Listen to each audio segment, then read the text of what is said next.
Hi there, this is Carl Irwin with another tutorial. This is going to be a music tutorial, a follow-up on this film music project that we've been working on. I've already released at least a rendition of the film, the short film, and you can see that now on YouTube. I may remix this and release it again. I'm mostly satisfied with it, but I think I can probably get a better audio mix than what I did, a better master. So, one thing about this process is that there really is a black hole in there, and that is mixing and mastering your audio with music. Concerning music, you can do it over and over and over and over again and never be satisfied.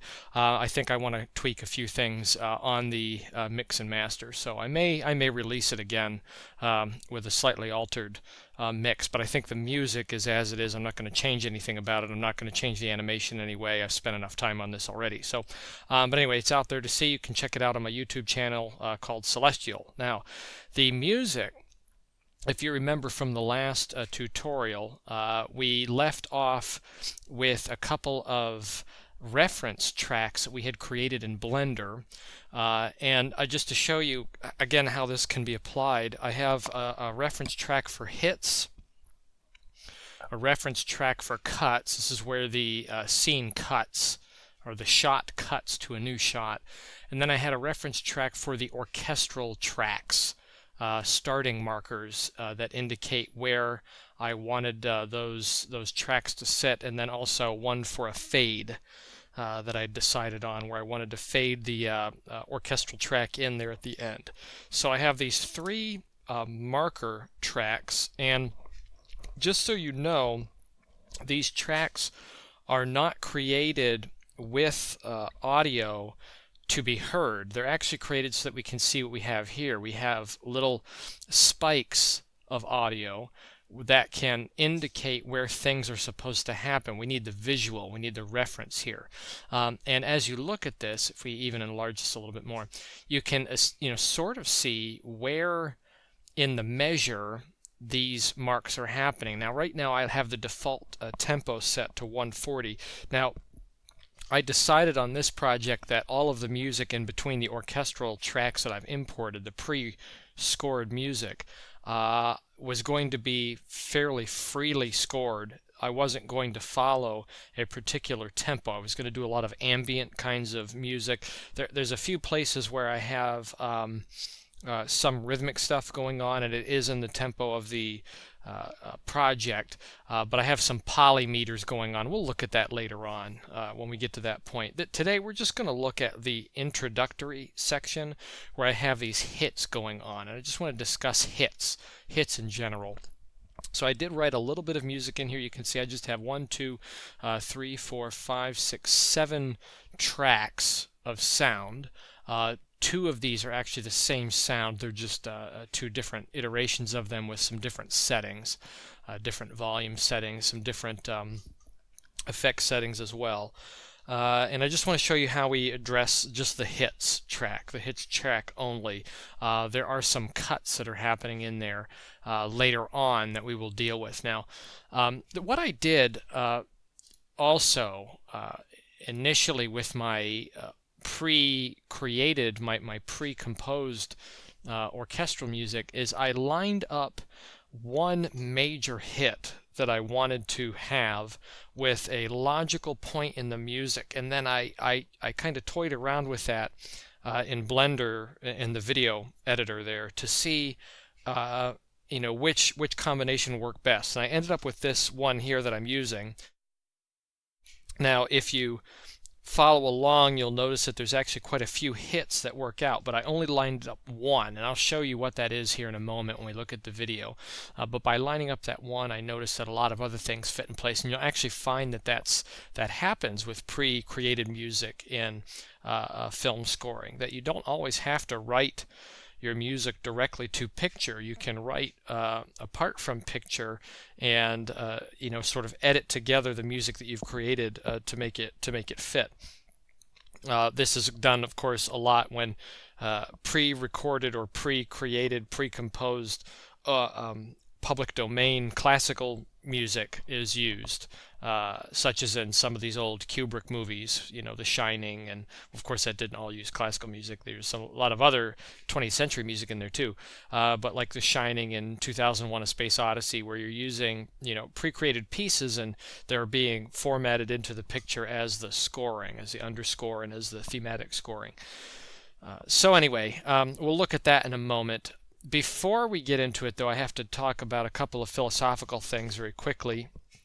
This wouldn't be a Carl Irwin tutorial if I didn't bore you with some philosophical things. So, first of all, it's important that you understand one general rule about film scoring, and that is that the audio does not have to be terribly precise to the action of the picture. It is generally understood that you can be within 0.2 of a second. Now that's within 0.2 of a second on either side, ahead of or behind an event, a visual event, and that event will be associated with the sound that you've created by the viewer. So that's a wide margin if you think about it. 0.2 of a second. On either side, that's really kind of a margin of a half a second of time with your event happening right in the middle of that area. Now there is some argument to be had for intentionally placing sounds to occur ahead of an event versus intentionally causing sounds to occur behind an event, particularly when you're dealing with suspense payoffs in thrillers or even comedic moments or something like that. There is some argument as to which side can be better in intentionally being on one side of an event. But if you kind of wipe all of that away, it is true that all you need to do is be within about 0.2 of a second before, 0.2 of a second after, and whatever the viewer sees and hears, they will associate together as long as they're within that proximity. You will notice this actually if you are watching, particularly with internet streaming video.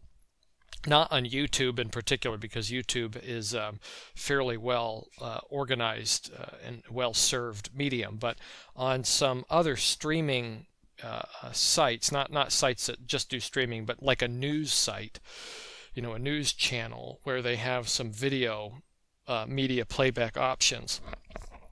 You'll notice that some of these moments where you turn on a video, and right away on the playback, you notice that the audio and the visual are not perfectly synced up. That there may be someone speaking dialogue, and either the audio is a little bit ahead or the audio is a little bit behind it, and you notice it instantly right away. But within a matter of a couple of seconds, it's as if everything is made right. And the truth of the matter is that it's not that everything is made right. It's not like there's a misalignment that then is corrected. It's all off.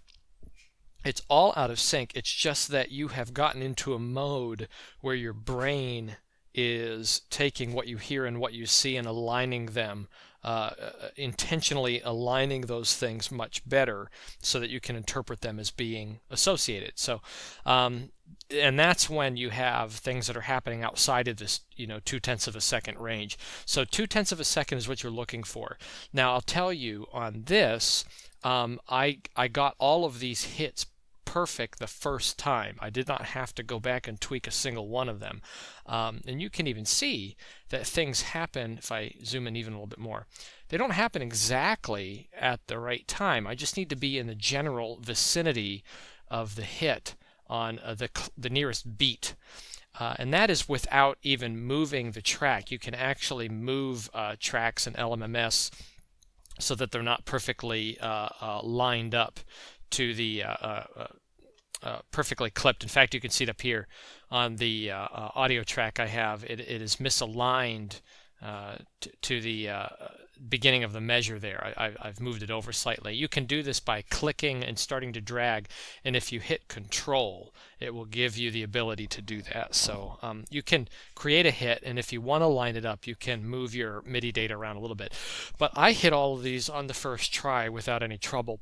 Now what I did is I just look at the hit in the hit track, and then I pick the nearest beat. So here it's beat 2.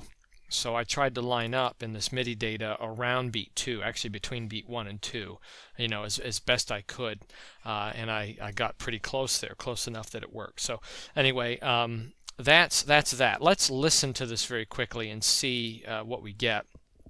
We'll talk a little bit about the sounds. We don't need to talk in great depth about the sounds here, but this is the audio that we have.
Okay, and that's a good place to stop right there.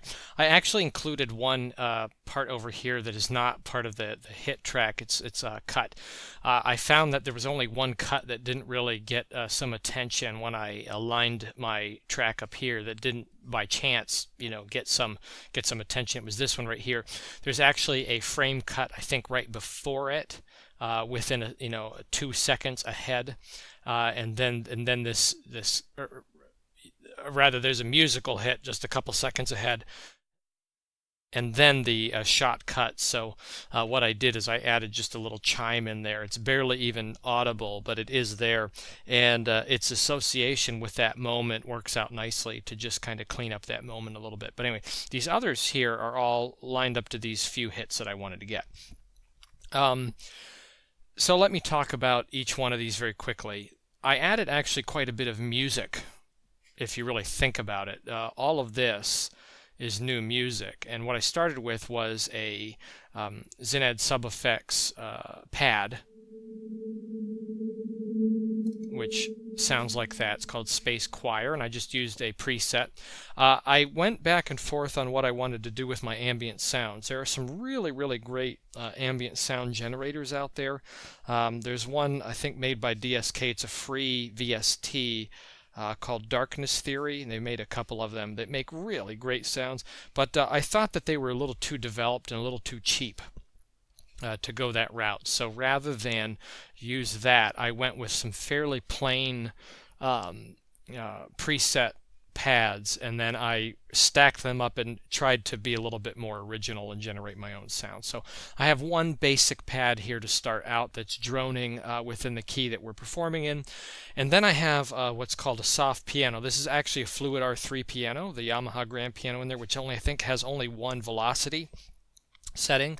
But what I did is I went into the effects and I added a couple of effects here. I added an EQ where I brought down the highs considerably to make it sound a lot more like a, wrong one, sorry. A lot more like a muted sort of piano, okay?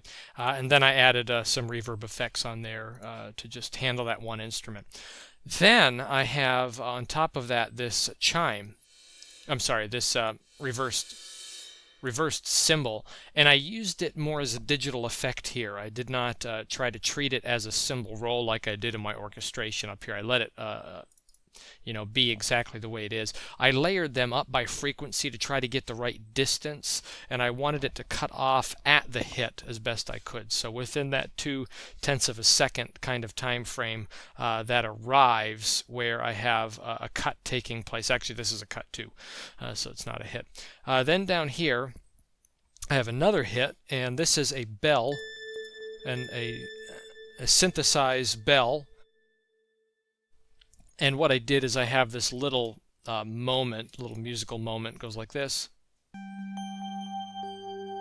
And you can see it's not really in alignment with the tempo here, although it sort of does kind of line up exactly halfway between beats.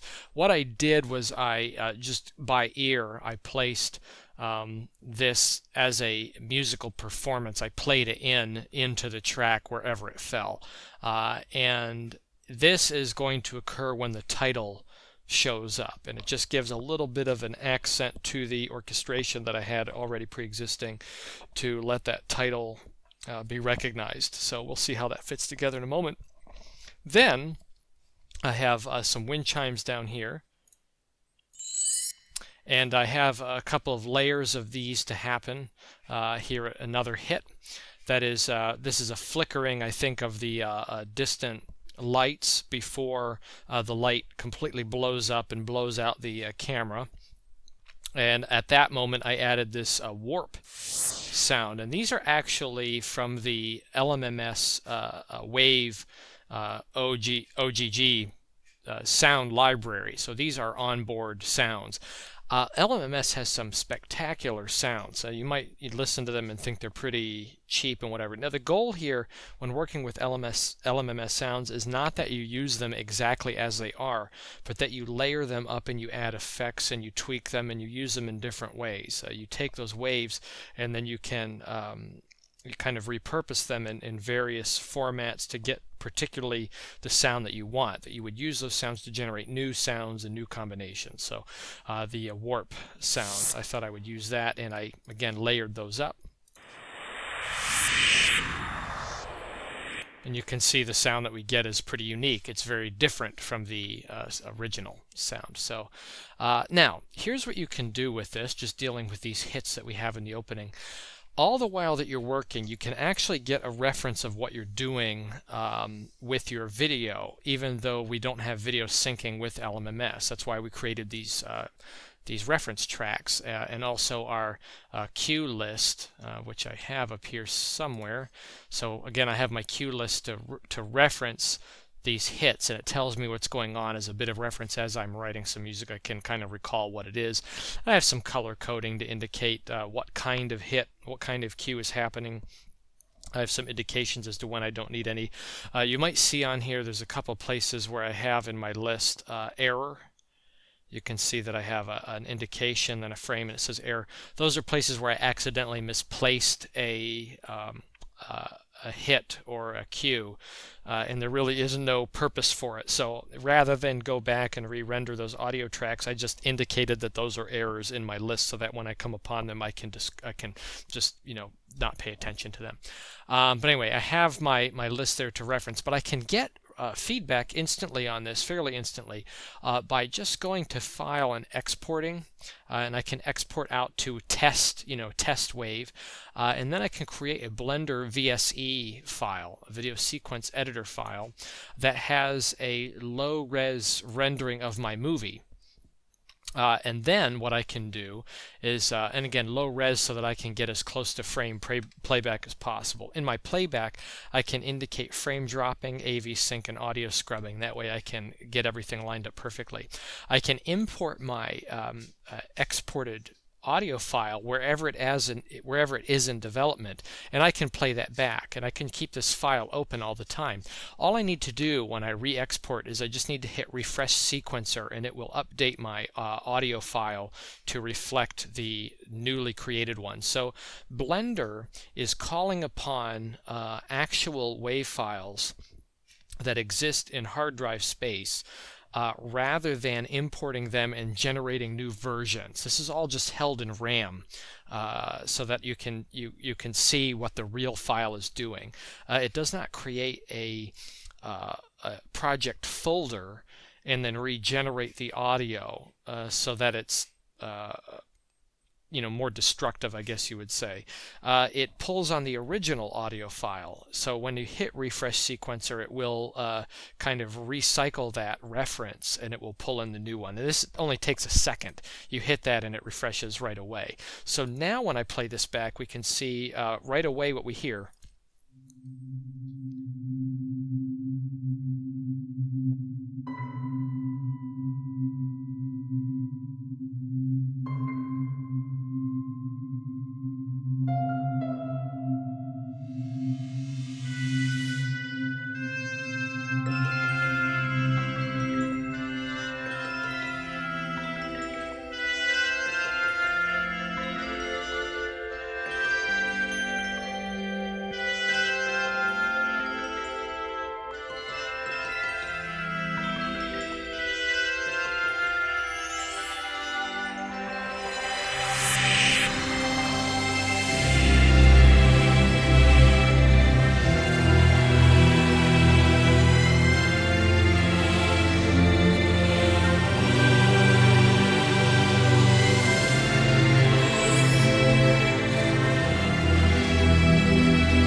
So you can see actually that hit that happened right there was just happenstance. It just happened to work out. The hit that I lined up was back here. So this one right there. So when that resolution occurs and we finally see the full frame where the lens flare backs off, that was the hit that I lined up. But from there on out, I had about 4 other hits that just happened to line up. It just worked out. And I only had to make an adjustment in there for one. You could hear that little moment where you hear the chimes in the background on a shot change there, where the image changes. I helped that one along a bit, but for the most part, all the other ones just happened. They just worked, and I didn't have to change the video in any way, shape, or form. When you're collaborating closely with a filmmaker, which in this case I'm doing everything, but when you're collaborating with somebody else, you might have somebody who's very flexible and will want to edit their movie a little bit to kind of line up with the music, and that's a nice thing. I didn't do that at all here, even though I'm the one doing everything. I could have gone back to change the video, but I wanted to just try to hold myself to a standard where I was going to get the music right without changing.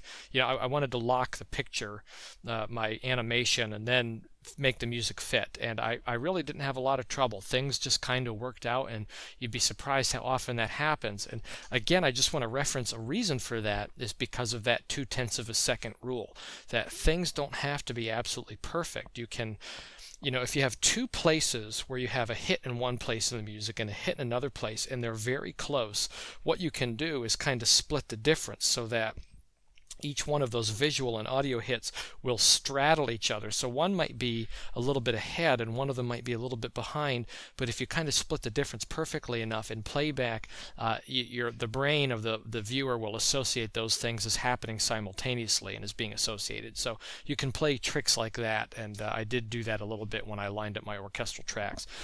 Now that's pretty much everything I have to show you right now concerning the sounds that I used. We'll get a lot more into various kinds of sounds and some other tricks in the next tutorial, where we look at more of the middle section, everything that happens in between.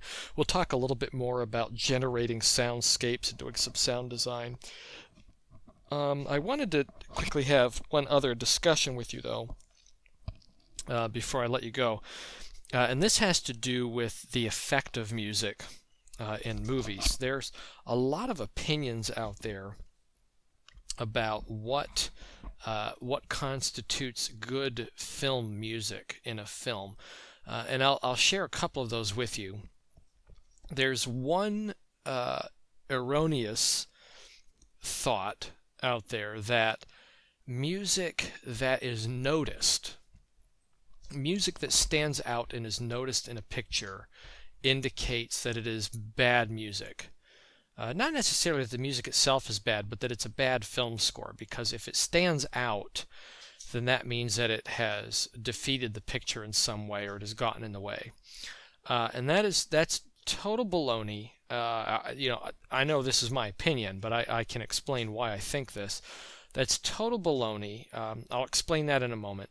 There's another idea too, that music that is not thematic, music that is, merely soundscape or merely ostinato patterns is is bad music in a movie. That it doesn't satisfy what we require as being good music, good film music. And that is also wrong. Um, think about it like this.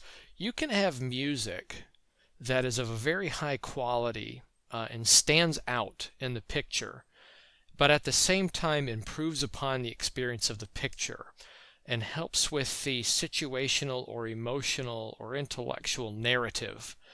And even though it stands out, it advances the movie. You can also have music that on its own has very little compositional value, and as its own entity, would be kind of a subpar composition in terms of music itself for the sake of music, but at the same time advances the emotional, intellectual purpose of the film as well. And then you can have, anything in the spectrum between that, serves the picture of serves the purpose of the picture, but is kind of a little bit more of a medium ground sort of, film score, which is what a lot of people would call the best film music, would be kind of in that middle gray area there. And I think they're wrong. I really do. And the reason I say that is because in all three examples you really have you have essentially the same requirement. And that is that the music serves the purpose of the film. The music serves the intention of the picture, that it advances the picture in a way and improves upon its experience. That is the only thing that matters. And if the music is doing that, then it's good film music. It doesn't really matter what the music is. Bernard Herrmann pointed out in a lecture many, many years ago, when he was still living, he was lecturing on this. And I think he's right. Of course, he was just giving his opinion too.